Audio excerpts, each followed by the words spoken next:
Chefs of Reddit, what are some cooking tips everyone should know?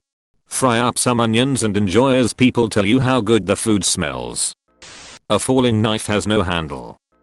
2 things for beginners. First, taste as you cook. At various stages of cooking, while safe, not raw meat, taste your food as you cook it. This lets you know if you have too much of something or too little. It also helps you develop your palate for what different seasonings do. Second, if you're just starting out and don't know which spices to buy, pick a specific cuisine you like. Are you a fan of Italian food? Focus only on Italian recipes for a while. Most use similar herbs and spices because the cuisine of the area used what they had available to them. This will let you learn several recipes without having to buy massive amounts of spices to make it work. Eventually you will build up a good stock and be set to handle most things.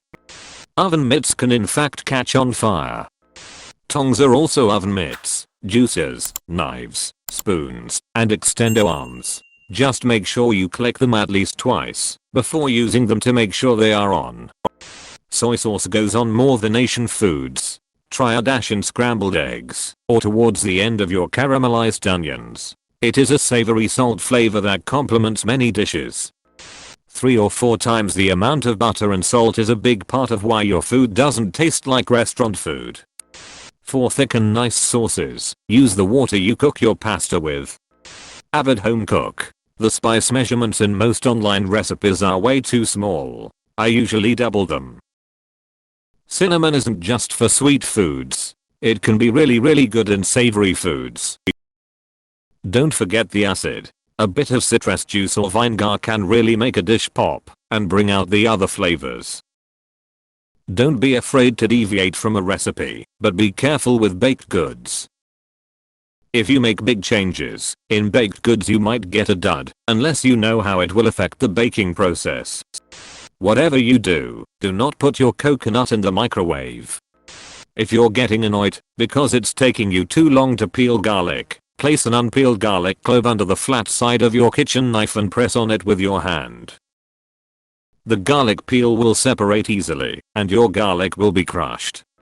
If you plan on using juice from limes, oranges or lemons, roll them around pushing on them, not too hard, before cutting them. Edit. I did not think this would get attention, so I will clarify / this is for when you want to hand juice limes, lemons or oranges. Mice in place. Everything in its place, have everything cut, seasonings and ingredients measured. Before you start cooking this way you can focus on cooking. Brown meats in small batches. Do not overcrowd the pan, it will cause meat to sweat and will not brown properly. Learn basic cutting techniques for cutting vegetables. Keep it simple. The number ingredients doesn't say anything about the taste of a dish. Go for dishes you can make in 30 to 40 minutes with 6 to 8 ingredients.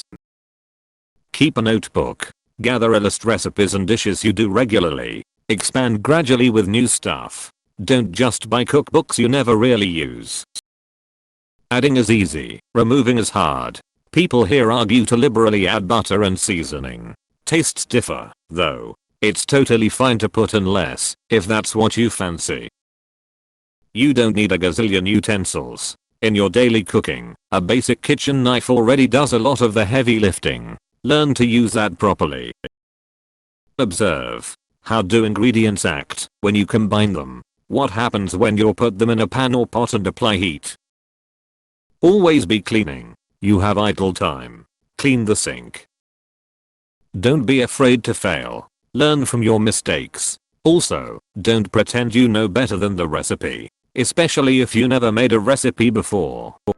The amount of garlic flavor is dependent on when you add the garlic. Add it early for light flavor, add it late for bold flavor. Edit. Holy crap. I did not expect this much response. Thank you so much everyone for these updates and OMG the awards. Sharp knives are less dangerous than dull knives. Salt and pepper are your best friends. Massively improve the quality of your proteins with fond. Doesn't matter the protein. But, beef, pork, tofu. Fond is the dark brown stuff that sticks to your pan when you're cooking. It's not burnt unless it's actually black. To get it off the pan on the food, pour in either an alcohol or acid to dissolve it, and get the now brown liquid to coat your protein. Different proteins work best with different alcohols. Good rule of thumb, dry white for chicken or any lighter meat, red for beef. Lemon juice works great for almost everything. Watch your cooking temperature. You don't need everything blazing hot. In fact, with high heat you'll usually end up burning/drying out your meal. Medium heat is your friend. It gives you more time to get it right. A simple example is a good grilled cheese sandwich. If you make it in a skillet on medium heat, it might take a while. But you'll have enough time to make sure the toast is perfectly crispy without getting burned. If you find cooking unbearable, try being less sober while you do it. Not a chef, but if your dish feels like it's missing something and you've already added salt, spices, and some kind of fat, try adding an acid like fruit juice, tomato, cooking wine, or vinegar. That's often the missing flavor that can turn a bland food into a winner. Where it all had to hide the small rat.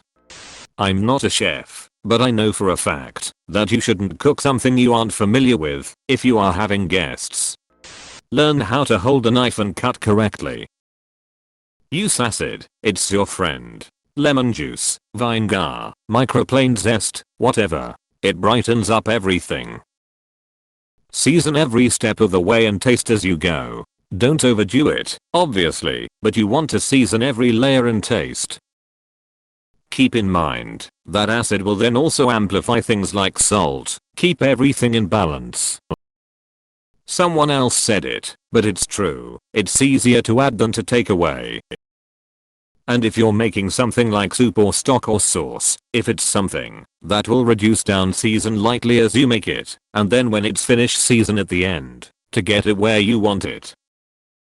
If you haven't noticed, a lot of mine are about seasoning. The vast majority of home cooks, and even some restaurant dishes, are under-seasoned. Sometimes all you need are salt and pepper, but most people don't use enough. Salt especially. It shouldn't taste salty, but just shy of it. I'm not a chef, just a person who enjoys cooking, baking, and canning. When I use a recipe I rank it out of 10 in my recipe book. Jot a little note as to why or why not, what to change next time if anything. Sometimes who ate it, and occasion. Makes it easier when I go back to that book, then I know if I've already tried it and the opinion. I will pass my recipe books. I have dozens to my nephew. It's my hope that he will enjoy my little notes when I'm no longer here to share the experience with him. I taught him how to cook and bake. Do not put oil when boiling your pasta, especially if it is store-bought. The sauce would not adhere to an oiled pasta. Edit. I'm aware that oil and water do not mix, and the oil would just float, or create a layer on top of the water. But once you drain your pasta, the oil is poured all over it, and stays there when you pour the sauce. Reclumping. Just make sure to use lots of water so there is more room for pasta to move around as you stir it periodically. Also, yes, PLS salt your pasta water. Asterisk don't put out a grease fire with water. Asterisk a microwave is your friend. Asterisk sharpen/hone your knives. Asterisk clean up as you cook. Butter is the god of ingredients and bringing flavors forward. A long time ago a chef friend told me, if there's one word to recommend to everyone, it's fresh. Use fresh everything where you can, makes all the difference. Not a chef but everyone should know how to cook eggs, hard-boiled omelets, scrambled, sunny side up, cooked on both sides. Once you master the recruit difficulty of eggs, throw some mushrooms or tomatoes, or whatever you like in an omelette or scrambled eggs. Gordon Ramsay made a video on eggs, and after trying what he did, and really getting better at it, my family and friends just make them eggs. Brine dang birds. Like salt, sugar and water makes a basic brine, let it sit in there overnight. Juicy bird guaranteed. If you're using powdered garlic or onion, let it bloom by adding it to a little bit of water. You lose less and get a more robust flavor. When you make risotto, add the rice to the pan and cook it on very low heat until the edges turn slightly translucent before adding any liquid. Your risotto will be much more tender and evenly cooked. You can roast almost all veggies, and they turn out delicious. It's also really easy. Take the veggie, cut it into bite-sized pieces give or take, can be larger if you want, just adjust cooking time and test for tenderness. Place in a bowl and toss with olive oil until everything is lightly coated. Spread out on a baking sheet, can put a layer of parchment paper on it to make cleanup easier, and season with a thin layer of kosher salt and pepper on all pieces. Place in an oven at 350 F or above and once well browned, remove and eat. You can roast at 450 F if you want, but just know that it will take less time at this temp and more time at lower temps. Do it a lot, and you'll gain experience and figure out what temps you like. For me, it often depends on what else is in the oven and I just go with it, and check it periodically. If you want to kick it up a little, sprinkle some diced garlic and some red pepper flakes. Go light if you're sensitive to spice, over the veggies as well. Cook the same. They are delicious. Works with almost everything: broccoli, Brussels sprouts, cauliflower, carrots, all squashes, etc.